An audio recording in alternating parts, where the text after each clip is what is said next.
Yang punya duitnya siapa aja sih? PT apa aja? Ada kurang lebih sih sebenarnya yang pengelola Tegas Velo, pengelola Sabosia, itu yang memang tergabung dalam konsorsium. Konsorsium. Berapa jumlah modalnya? Target sekarang ini memang dalam total investasi ini memang harus di-appraisal Pak. Kalau dia baru 40 miliar. Ya, memang sudah, tapi memang ini harus di-appraisal ulang. Pak, dengan perizinan segala macam. Nah kemudian juga keuntungannya berapa yang dijanji, bagi hasilnya berapa antara PT Jaswita dengan para pemegang modal ini? Kalau memang kalau berdasarkan perjanjian Pak izin, memang kami mendapatkan mengambil omset dari omset Pak, total omset kita kurang lebih 6,5%. 6,5%, ya kan? Itu yang Jaswita.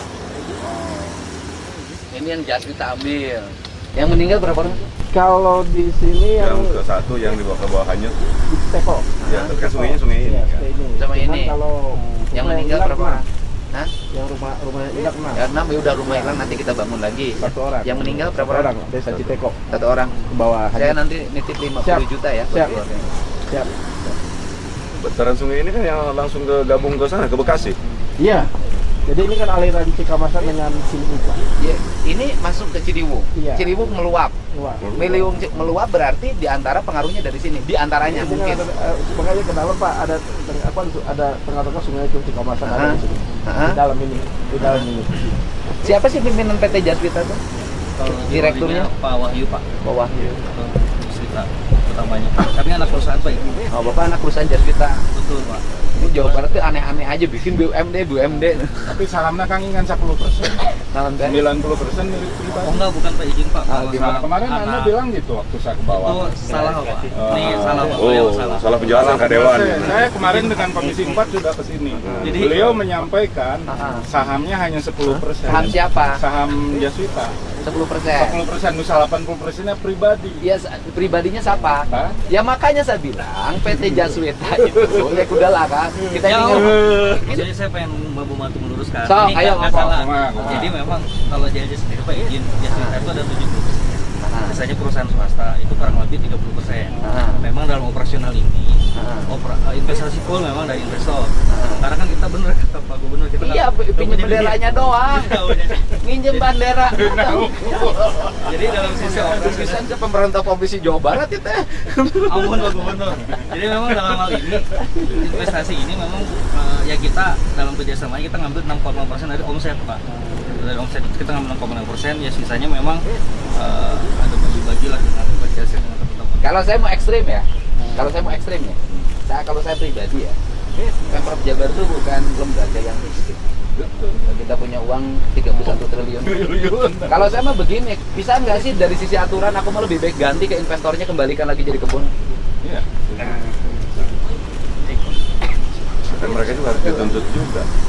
Aku mah gini aja, kalau Pemprov misalnya Pemprov Jabar ini harus ganti biaya investasi 40 miliar, udah ganti deh. Kembalikan lagi fungsinya. Iya. Udahlah. Bapak ya, kita ngasih hibah kan 1 triliun, 1,2 triliun. Ya udahlah, anggaplah aja ngasih hibah ke sini untuk penyelamatan lingkungan.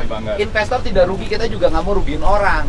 Udah, kalau memang ada nomenklatur anggarannya, Pemda Provinsi Jawa Barat nggak apa-apa, misalnya ngasih apa istilahnya ke PT Jaswita, Jaswita pulangin duitnya, bongkar kembali, nggak ada lagi ini tempat. Karena gini, andai kata pun dibongkar-bongkar sebagian nih, besok nggak ada bencana, tambah lagi Pak, pengawasan lemah. Udahlah, kita tahu karakter bangsa kita. Udah aja lebih baik ini kembalikan lagi. Tetap ini di bawah penguasaan Pemprov Jabar, akan saya hutankan. Udahlah, akan saya hutankan, udah nggak usah nanam teh gitu loh, karena lama udah kita tanamin pohon kembali lagi. Ya Pak, ya kita nanti mekanismenya Pak dengan DPRD sok kita bicara mengenai lingkungan sok. Nanti di Pergub nanti yang baru penyebaran keuangan saya masukin alokasinya sok.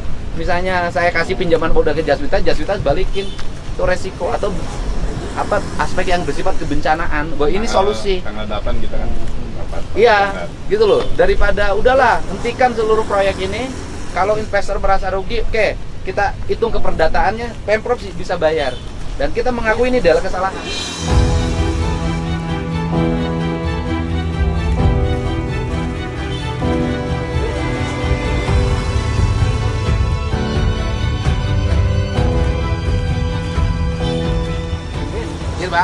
Udah pusing Bapak juga, Sok? Iya, Pak. Oh, nggak bisa tidur, naik lebaran, nggak bisa sare.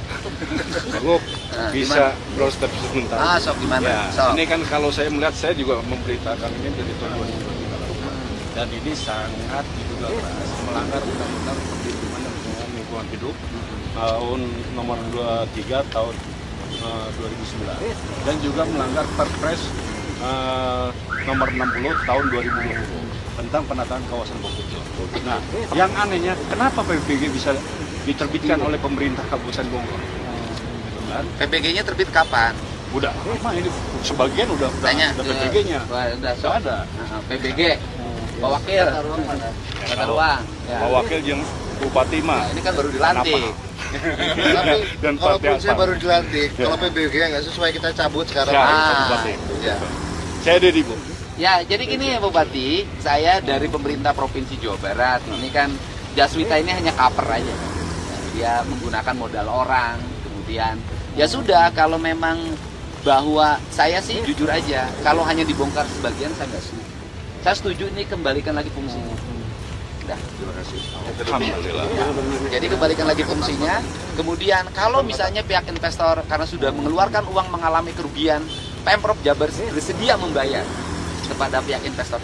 40 miliar nggak ada artinya bagi Pemprov Jabar. Kita kembalikan dan tetap tanahnya nanti di bawah penguasaan PT Jaswita, tetapi kita akan melakukan penanaman pohon aja. Ditanamin pohon, dihijaukan kembali agar tidak menjadi musibah lagi. Gitu Pak. Siap. Saya sih keputusan saya begitu. Gitu. Makanya para kerja proyeknya semua hentikan lah. Sekarang daripada kita rapat-rapat nggak selesai, itu aja keputusannya. Setuju nggak Bupati? Setuju, Pak. Ya udah, dari ngemarahin dia juga ngapain, nggak ada artinya Pak. Orang dia juga pusing dengan dirinya sendiri. Baru lagi pas Iya kan, karena kan kalau ini kan otaknya kan semua orang otaknya bisnis nih, puncak nih bikin ini. Saya yakin ini laku Pak kalau ngomong. Nanti Lebaran ini dibuka Pak, ini orang nggak akan ketahan ke sini Pak. Duit Pak. Tapi efek jangka panjang. Iya, ini duit gitu loh. Artinya kalau ngomong PT Jaswita, ya direktur PT-nya, dia duit Pak. Kan dia tahu namanya BUMD Pak. Keputusannya begitu Pak. Hari ini dibongkar yang melanggarnya, yang berikutnya seluruh apa namanya PBG-nya cabut. Izin bongkar barang Kasatpol PP Provinsi Jawa Barat ya Pak. Barang. Siap. Kita, Bapak gede Pak badannya Pak. Saya kecil Pak. Kartunya. Ada Kasatpolnya udah siap. Kartunya nanti Kasatpol Ya. PP. Saya minta tambahan alat dari sini Pak. Saya siapkan Pak. Kenapa? Duit banyak Pak. Alatnya gratis Pak. Ya aduh, alhamdulillah. Ya udah. Ya susah, kasihan juga. Emang gimana? Memarahin dia? Nggak bisa. di PT Jaswita anak perusahaan kan? Sebagai apa? Saya direktur anak perusahaan. Direktur anak perusahaan. Biar kan enak kan? Udah bisa sare kan? Bisa. Oh, gitu. Baru. So pokoknya saya Gubernur Jawa Barat bersedia mengembalikan sesuai dengan kaidah undang-undang tentang keuangan, pengelolaan keuangan daerah Provinsi Jawa Barat. Kemudian ini dikembalikan lagi fungsinya menjadi fungsi hutan. Sudah titik. Dan kalau pemerintah provinsi berani mengambil tindakan seperti ini, saya minta siapapun yang menguasai tanah puncak yang digunakan kepentingan bukan peruntukan lahan hutan dan perkebunan, ikuti Provinsi Jawa Barat. Bongkar sendiri, berani rugi. Siap Pak? Siap. Saya laksanakan perintah Bupati. Salaman lagi Pak. Siap, makasih. Selesai Pak. Aman. Satu lagi Pak Gub. Terkait pelanggarannya. Pak, pelanggaran bukan bagian saya. Pak Gub, Sudah satu ada lagi, aparat Pak Gub. yang nanganin. Ada. Ya, udah oke ya? Siap. Udah. Om, gitu ya Om? Waduh, pusing Anda pasti. Pusingnya 7 keliling, 77 keliling nih pusingnya. Gak bisa tidur.